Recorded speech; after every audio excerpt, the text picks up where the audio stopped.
Assalamualaikum warahmatullahi wabarakatuh. Dengan saya Muhammad Eki Saputra Jaya. Di sini saya akan mengulas buku karya Rahmadi Agustriono, Pengambilan Keputusan Manajerial Teori dan Praktik untuk Manajer dan Akademisi.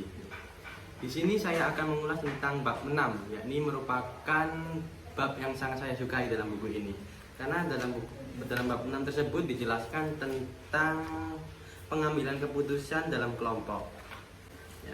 Sejauh ini telah dibahas berbagai dimensi keputusan dari sudut pandang satu orang pengambil keputusan saja. Namun demikian, dalam banyak hal keputusan manajerial jarang sekali bersifat individual. Pengambilan keputusan dalam manajemen puncak sekalipun. Contohnya seperti ini, manajer yang duduk di manajemen puncak, semisal manajer divisi. Nah, manajer divisi tersebut dalam mengambil keputusan-keputusan yang bersifat strategis hampir selalu bersifat antar divisi dalam sebuah forum penyusun perencanaan strategis. Ada juga contoh lain semisal para direktur pada waktu merumuskan visi atau misi dan arah perusahaan, dapat dipastikan bahwa direktur tersebut berada dalam sebuah forum dewan direksi.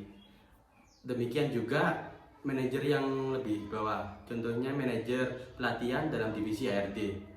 Ketika merumuskan jadwal pelatihan yang akan dilakukan pada tahun tertentu, selalu mengundang manajer bagian lain untuk ikut serta dalam menentukan pelatihan-pelatihan apa saja yang akan dilaksanakan pada berikutnya. Pengambilan keputusan dalam kelompok akan menjadi penting, mengingat yang pertama, tidak ada satu orang manajer pada berbagai tingkatan yang memahami keseluruhan aspek-aspek operasional perusahaan. Yang kedua, resiko atas keputusan yang diambil biasanya sedikit banyak bersifat multidivisi, sehingga kegagalan di satu divisi akan berimbas pada divisi lain.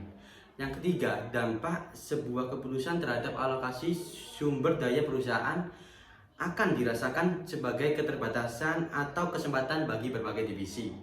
Yang keempat, dibutuhkan pengumpulan berbagai keahlian dalam memutuskan sebuah keputusan yang bersifat strategis. Nah, yang perlu kita ketahui saat ini yakni perbedaan dari pengambilan keputusan dalam kelompok dengan individual. Nah, perbedaan pengambilan keputusan dalam kelompok dengan individual bukan terletak pada situasinya, melainkan pada perbedaan sudut pandang di antara berbagai peserta panel keputusan tentang sebuah persoalan.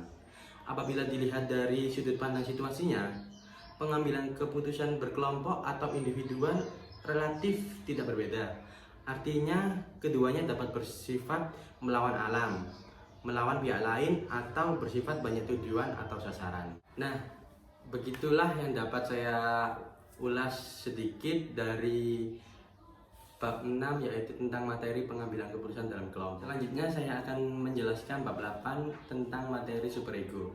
Superego di sini dapat diartikan bagian dari moral atau etis dari kepribadian. Menurut saya, superego ini mengajarkan kita bahwa kita ini tidak boleh mementingkan diri sendiri, melainkan juga mementingkan orang lain. Contohnya seperti ini. Semisal kita mempunyai barang berharga atau barang yang sangat kita sayangi. Nah, ketika orang lain tersebut melihat barang berharga kita atau barang yang kita sukai, orang lain itu menginginkan barang tersebut karena menurutnya juga itu barang tersebut itu cocok buat dia. Nah, di sini kita diajarkan untuk mengambil keputusan apakah kita itu rela memberikan barang berharga yang kita miliki untuk diberikan kepada orang lain. Dan kita harus yakin apakah orang lain tersebut bisa menjaga barang berharga kita selayaknya kita itu menjaga barang ini. Contohnya seperti yang saya alami saat ini. Kenapa? Karena saya memiliki dua barang yang menurut saya itu berharga bagi saya. Ya, yang pertama power bank. Kenapa powerbank ini saya katakan berharga? Karena ketika saya berada di luar kota atau dimanapun itu, waktu HP saya mati dan tidak ada tempat charger, saya akan menggunakan PB ini untuk alternatifnya. Nah, yang kedua, saya memiliki barang yang menurut saya paling berharga juga, tapi ini yang paling saya sukai. Kenapa saya beli miniatur Twin Tower ini ketika berlibur di Malaysia? Nah, kebetulan sekali barang ini sangat diinginkan oleh adik sepupu saya karena menurutnya ini sangat unik karena dalam miniatur tersebut ada jam. Nah, saya di sini harus mengambil keputusan apakah saya rela memberikan barang ini untuk adik sepupu saya karena kebetulan saat ini ada di sepupu saya ada di rumah. Nah, ini menjadi kesempatan saya, apakah saya rela memberikan barang ini. Nah, tetapi saya juga sudah mengambil keputusan kalau saya itu benar-benar rela, karena menurut saya barang ini dapat dijaga oleh sepupu saya. Nah, saya panggilkan dulu ya, Ais. Nah, barang berharga ini akan saya berikan kepada Ais karena Ais benar-benar menginginkannya. Ya, ini dijaga. Ya udah, sekian, terima kasih dari saya.